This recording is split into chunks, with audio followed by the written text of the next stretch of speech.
akan sedikit saya review ya, biar kita ingat bahwa kita ini kan pengen kehidupan kita itu bahagia. Kemudian bahagia itu ada dua, yaitu di akhirat, di surga, di dunianya itu adalah di hati. Kemudian hati ini yang sampai kepada bahagia itu adalah hati yang selamat. Karena apa? Dunia ini akhirnya menjadi wasilah untuk mendapatkan akhirat ini. Wasilah tahu apa? Wasilah itu alat. Jadi alat untuk mendapatkan kebahagiaan di akhirat.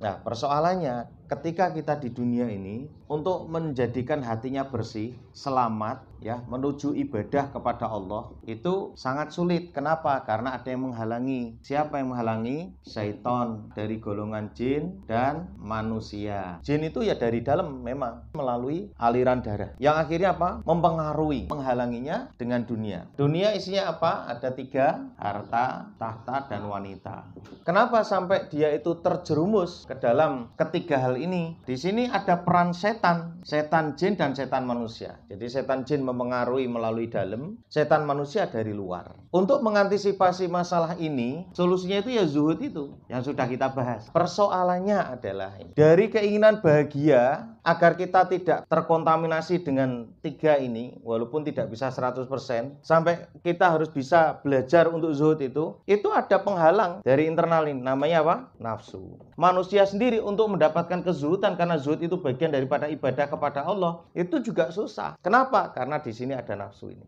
Bagi para penempuh jalan menuju Allah atau orang yang mau ibadah itu, dengan berbagai macam metode terserah, mau zikir, mau amal soleh, apapun bentuknya dalam ibadah kepada Allah ini. Faktor yang menghalangi hati sampai kepada Allah, sampai hilangnya keikhlasan, sampai hilangnya kesabaran, sampai hilangnya tawakal, sampai hilangnya sungguh-sungguh, sampai hilangnya keinginan berubah lebih menjadi baik, itu ini kuncinya, nafsu. Kunci yang menghalangi. Makanya apa yang diatasi ya di situ. Dan para ulama juga sepakat, tidak ada seorang pun yang bisa sampai kepada Allah kecuali dia sudah bisa mengalahkan yang namanya nafsu. Ya, mengalahkan itu berarti harus bertarung. Nafsu biasa saya terjemahkan apa? Keinginan. Keinginan apa? Dunia. Inilah yang menghalangi kita bisa ibadah zuhud kepada Allah dengan cara yang benar. Selama belum bisa mengalahkan keinginannya, maka dia tidak akan mampu. Jadi kalau dalam bahasa saya yang saya pahami, kita tidak akan sampai kepada yang disebut dengan ma'rifatullah sebelum mampu mengalahkan nafsunya. Nafsu di situ adalah keinginan-keinginan. Saya mungkin sering gambarkan, jenengan ambil kertas, ambil pulpen, tulis keinginannya apa. Pengen ganti motor, pengen ganti mobil, pengen ganti HP, terus pengen bikin kamar baru, rumahnya maksudnya. Padahal sudah ada kamar 2 atau 3 dan cukup, bahkan yang satunya kosong. Tapi pengen, nggak tahu tujuannya apa, nggak ada tujuannya. Nah itu nafsu namanya. Pokoknya keinginan-keinginan, kalau orang Jawa bilang ya namanya ngidam. Ngidam itu termasuk nafsu sebenarnya. Kalau tidak realistis, misalnya jam 12 malam kalau pengen rujak berarti sudah tidak realistis. Artinya dia nafsu. Pokoknya kalau saya pengen ini harus terjadi, harus ya itu nafsu sudah. Nanti masuknya tingkatan berikutnya syahwat. Kalau sudah masuk syahwat itu sudah berat lagi. Karena syahwat itu kalau nggak mau nggak gitu. Sampai dia berani mengorbankan untuk mendapatkan syahwatnya. Nah ini berat. Nah ini yang bisa menghalangi kita ibadah kepada Allah ya di situ. Nah, alhamdulillah kita masih diberi oleh Allah ilmu, kemudian kita belajar untuk apa? Mengamalkan walaupun mungkin sedikit. Begitulah manusia, memang ada dua kelompok, yaitu manusia yang dikalahkan dan dikuasai serta dihancurkan oleh hawa nafsunya. Maka dia benar-benar tunduk di bawah perintahnya. Ada nomor 1 golongan yang tunduk kepada keinginan, atau nanti masuknya ke syahwat ini. Ada model begitu, sehingga orang ini cirinya itu tersiksa. Saya kasih contoh begini. Ada orang punya keinginan yang sangat kuat masuk surga. Sangat kuat. Sekali lagi, karena mungkin caranya keliru, cara memahaminya juga keliru. Akhirnya apa? Dia sampai tidak mau kerja. Istrinya dibiarkan. Dia cuma tafakur aja di rumah, diem, nggak mau bersosialisasi. Itu teman saya, seorang guru, ya, guru SMP. Sampai dia takut masuk neraka. Kebetulan dia terlambat nikahnya, dan waktu nikah itu ya geger ke tenan. Jadi ya mungkin karena nikahnya model ala Jawa, Jawa, kemudian sudah dipacai, le macai wis suwene ra karuan, larange ra karuan, begitu adzan dekne salat. Jadi legek dadi terus dijagongke adzan. Dia langsung salat. Ya mungkin perbuatan meninggalkannya kemudian salatnya nggak salah gitu. Persoalannya memang tidak disiapkan sejak awal. Nopo dadak nganggo kaya ngono barang. Kalau mau, kenapa harus begitu? Kalau memang dia mau melakukan seperti itu. Nah, kalau memang seperti itu nggak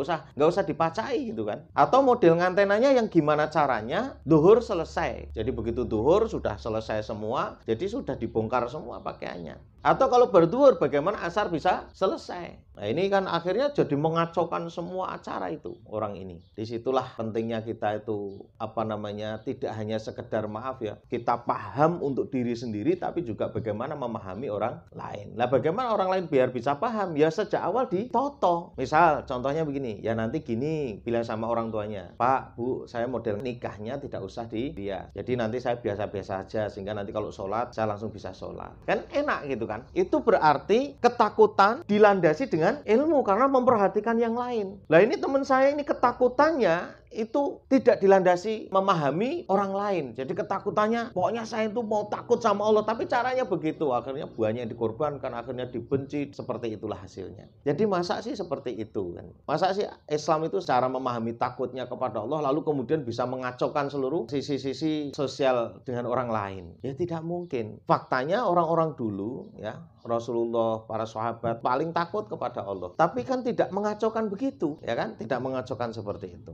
Loh, tapi kan zamannya lain. Lah kalau memang zamannya lain, berarti kan kamu yang sudah paham harus menyesuaikan. Ya dari sisi pemahaman dia untuk mengerjakan mendahulukan Allahnya ya benar, tapi caranya begitu gimana coba? Jadi masalah. Nah, ini repotnya di situ. Jadi ada golongan yang pertama tunduk kepada keinginan. Makanya kita kalau punya keinginan nggak usah ndake, tahu ndake. Pokoknya ngebet banget nggak usah. Itu nanti pasti kecewa. Itulah karena apa? Landasannya nafsu. Sangat mudah dilihat, sangat mudah dilihat. Saya punya cerita ya kejadian itu. Jadi misalnya ini kalau saya boleh kasih contoh. Orang misalnya, orang ini mau nikah lagi itu karena lillah atau bukan lillah itu gampang aja. Gampang dilihat itu. Jadi kalau dia mengikuti proses yang benar sesuai dengan petunjuknya Allah, jadi nggak jadi ya nggak masalah. Ya karena jodoh yang menentukan siapa? Allah, bukan kita. Tapi kalau karena Allah itu jadi ya alhamdulillah, nggak jadi ya tetap jalan kebaikannya itu tidak berhenti. Begitu nggak jadi kok kebaikannya berhenti. Ya ini repot. Dekatnya sama istri yang pertama itu baik gitu karena mau punya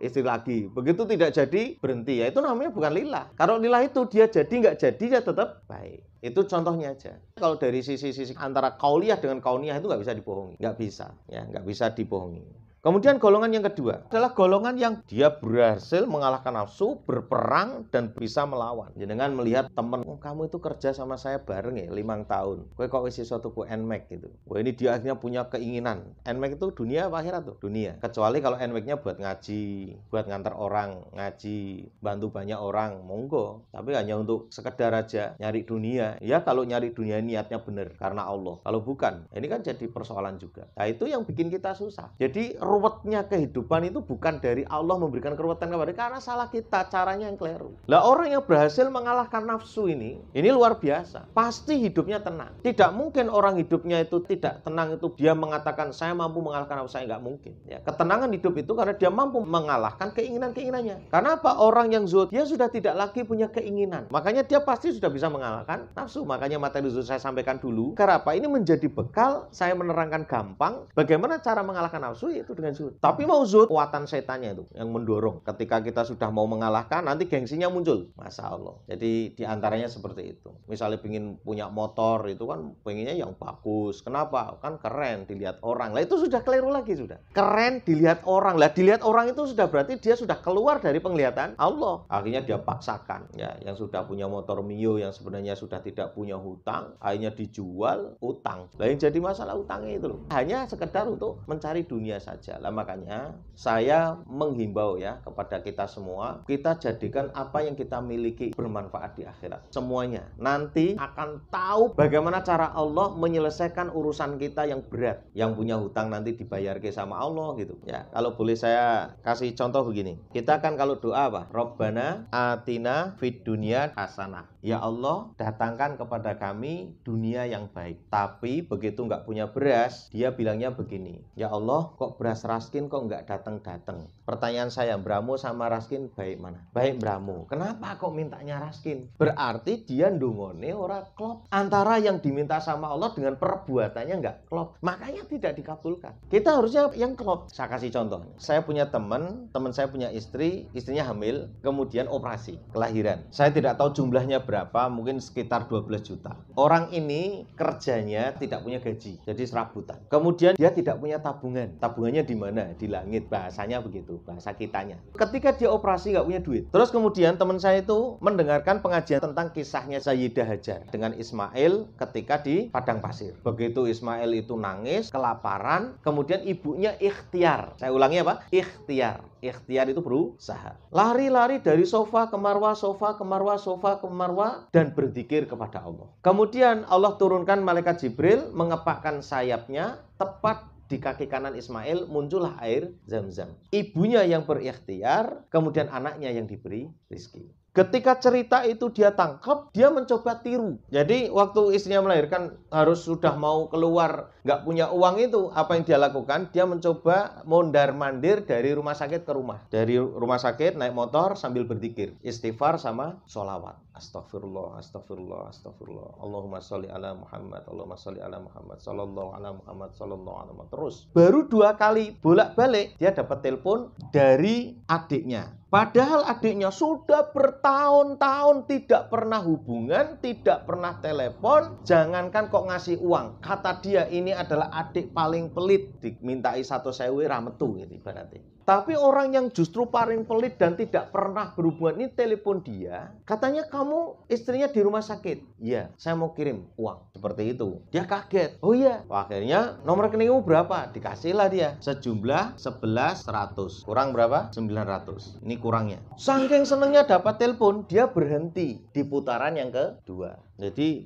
dikai kurang. Kalau 7 kali putaran bisa jadi dia dapat 12 juta. Paham ya? Karena dia berhenti saking senangnya. Nah itulah kesenangan dunia itu menghentikan zikirnya. Kan gitu kan? Apa yang terjadi? Akhirnya, wah astagfirullahaladzim. Ini kalau saya teruskan bisa jadi 12 juta saya lengkap. Karena saya berhenti, maka akhirnya dikasih kurang sama Allah. Itulah cara mengambilnya. Itu seperti itu. Cara mengambilnya begitu. Disitulah kuncinya. Hasanah itu ya di situ. Hatinya tetap ayem, tentrem. Kenapa? Berhasil belajar mengalahkan nafsu. Walaupun kita nggak bisa sempurna itu. Tapi namanya orang belajar itu kan ada salahnya. Jadi masih ingat ketika SD, SMP itu kalau ada soal, mesti ada salahnya. Ada yang betul semua, itu orang istimewa. Kadang betul semua, kadang tidak. Faktanya rapotnya tidak 100 semua. Kalaulah ada, ya dia orang istimewa betul. Ya, tidak semua orang. Kita belajar untuk memenangi pertarungan melawan nafsu. Orang yang seperti ini, golongan kedua, dia mampu mengekang, menundukkan sehingga nafsu pun tunduk di bawah perintahnya.